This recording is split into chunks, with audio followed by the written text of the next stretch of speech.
This is a short story called The Copy Tech.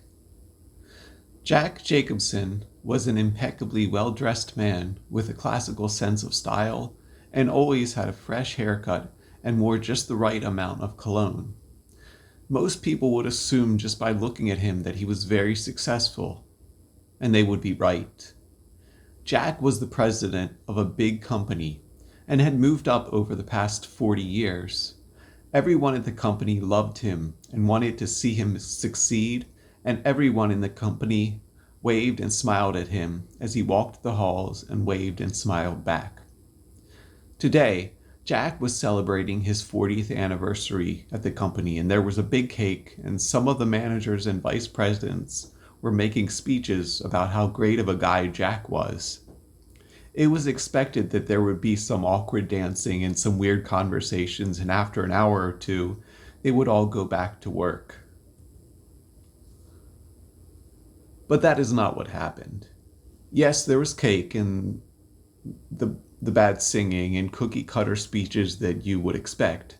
But instead of awkward dancing, Jack decided that he would break out some of his old liquor, smoke a few joints, hit on his secretary, and then take off his pants and make copies of his bare buttocks on the copy machine. There was stunned silence, and there was nervous laughter. The secretary went to complain to her manager, but in the end decided that Jack really did mean no harm.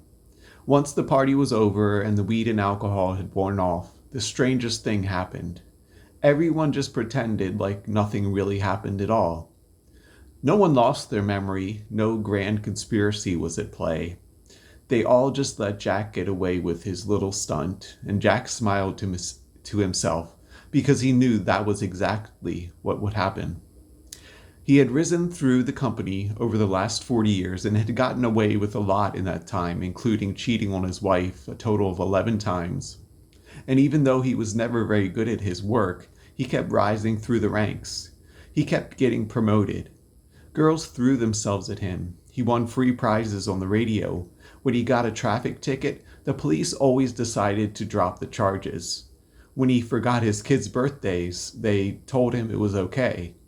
He led a charmed life, and it had always been that way. For Eduardo Ramirez, the copy tech who was watching the party from the back, he did not understand how Jack got away with it all, why he was not immediately terminated.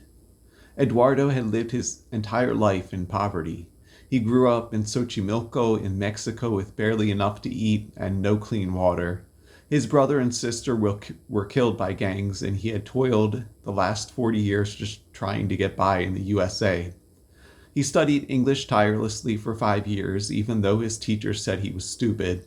He read every textbook he could on electronics and copy technology, although the librarians often looked at him suspiciously as if he was going to steal the books.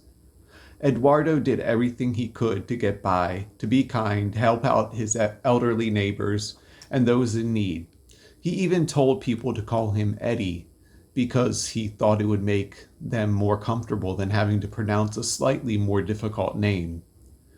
They still looked down their noses at him, asked him to take out their trash or clean the bathroom, or quite often called him dirty slurs. Eduardo lived a solitary life, a quiet life, a sad life.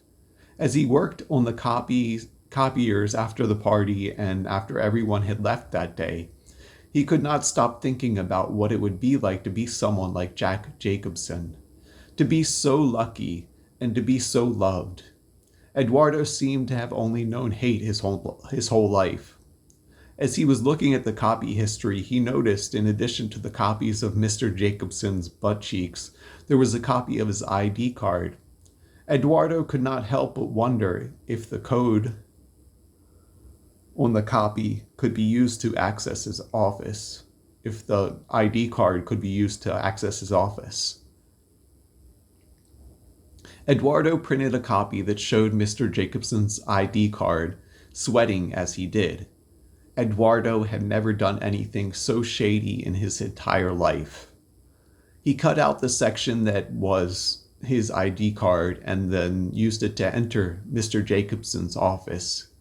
He was not sure what he wanted to do now that he was in Mr. Jacobson's office.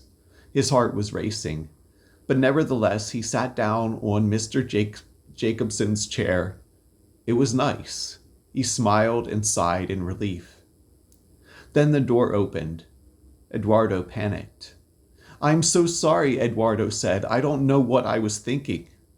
"No reason to apologize," the young woman said as she entered the room.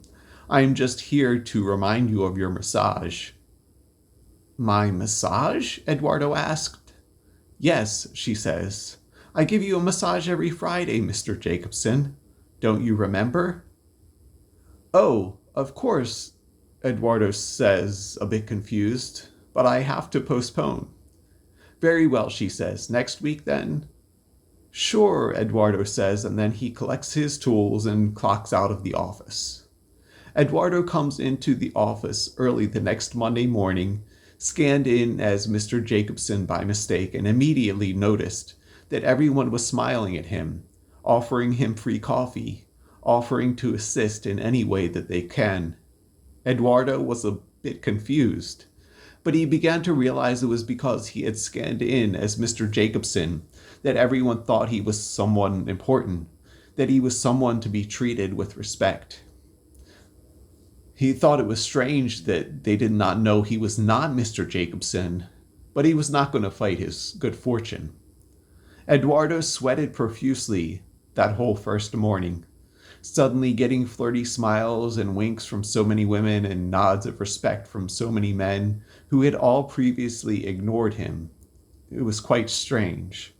And Eduardo was fundamentally a good and honest man, but when John Carob came by that afternoon and said that the company retreat cabin was his for the weekend, Eduardo knew that he just had to continue using his new ID. Eduardo had been too overwhelmed to notice on Monday, but on Tuesday he saw Jack Jacobson, and he was shocked, to say the least. Jack was sitting outside, begging to be let in. Everyone was looking at him with disgust, wondering why such a pathetic person was hanging around the building. They were looking at Jack the way they used to look at Eduardo. So Eduardo smiled, laughed, and said that maybe we should call the police on Jack. No one ever saw Jack again, and a few years later, Eduardo looked a lot different. He wore expensive suits, he looked tan, healthy, and rested, and his bank account too reflected a man of wealth and privilege. Eduardo had not noticed, but he had slowly begun eating chicken and broccoli for dinner in most nights, and could not stand the idea of hot sauce. One day he looked at a picture of Mr. Jacobson and noticed that he had subconsciously dressed just the same way that he used to, down to the fancy Rolex watch. Eduardo was now the president of the company, and someone else was the copy tech. Eduardo, much like Mr. Jacobson before him, usually did not notice this lowly worker. They were just some poor, nerdy Middle Eastern woman who fixed the copier. But one day, Eduardo was having his weekly massage. He accidentally left his ID card on his desk. It was accidentally copied, and the copy tech accidentally found out that she could impersonate him as well by using the copied ID. And 1 week later, Eduardo Ramirez was on the street, being ignored once again, and Fatima Mohammed was on her way to becoming president of the company.